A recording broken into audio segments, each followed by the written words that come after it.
پکتیکا کې د روانو جګړو له امله داخلي بې ځایه شوې میرمنې تور پورې کوي چې د دغه ولایت مرسته کوونکي ریاستونه ولایتي اداره مستحقو بېوزلو کورنیو ته مرستې نه ورکوي، خو چارواکي ورپورې شوي تورونه نه مني او زیاتوي چې تر اوسه پورې په زرګونو اړمنو کورنیو مرستې ویشلې او دغه لړۍ لا هم دوام لري. یوې نادارې میرمنې په دې اړه د نوم نه ښودلو په شرط رسنیو سره په خبرو کې وویل 3 ورځې کېږي چې د ولایت د دروازې مخکې د مرستې ترلاسه کولو لپاره ټوله ورځ انتظار کوي خو عریضه یې نه منل کېږي.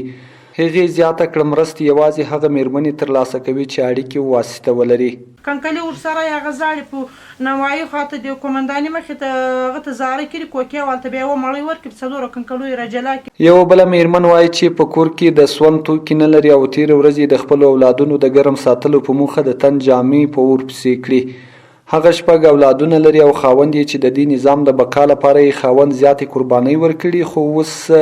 بندي شوی او دولت له پامه غورځولی دی.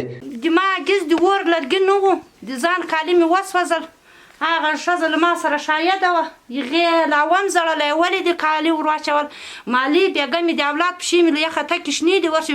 ټوله یخه پړسېدلې دي. دغې ښځې زه ولیدل چې ما ګز د اور د ځان کالي ما نن وسوځل. د دوی له ډلې یوه بله میرمن وایي چې غبرګ اولادونه خاوند او لور یې د دولت لپاره قرباني شوي خو دولت له پامه غورځولي دي.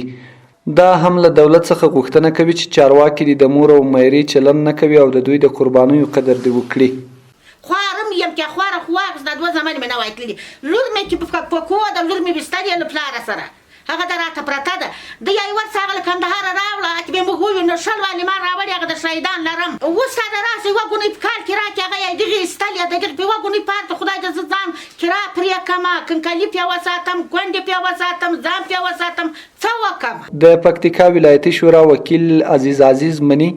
چې د جنګونو له امله په دې ولایت کې په زیات شمېر کورنۍ بې ځایه شوي او اوس مهال عاجلو لومړنیو مرستو ته اړتیا لري، خو زیاتوي چې په دې برخه کې همکار ملي او نړیوال مؤسسات او دولت تر اوسه له زیات شمېر کورنیو سره مرستې کړي او لا هم دا لړۍ دوام لري. خپله د مرکز کې یوسف خیل او موټا خان اکثره ولسوالیو ته د مواد رسېدلي، هغه ولسوالۍ لکه وازخوا شو، وړ ممی شو، خوشامند شو، دغه ولسوالۍ کې ستونزه ده، دغه ولسوالۍ لارې باندې دي، تقریبا د 100 کالو راهیسې دغه لارې باندې دي. خو د پکتیکا والی ډاکټر مجیب الرحمن سمکنی بیا د یادو میرمنو له لوري ورپورې شوي تورونه ردوي. له دغو ښځو سره څو ځله ولایتي ادارې بېلابېلو ریاستونو نړیواله مرستندویو مؤسساتو مرستې کړي او اوس مهال بې ځایه تورونه پورې کوي. والي زیاته کړه دې ولایت ته راتلونکي مرستې د غریبو خلکو لپاره نه بلکې د داخلي بې ځایه شویو او طبیعي پیښو له امله د زیانمنو کورنیو لپاره راځي. د کوم خلک چې د ولایت مخ ته ناست دي دوی مسلکي او حرفوي سوالګر دي، دوی هغه پکتیکاوال نه دي چې هغه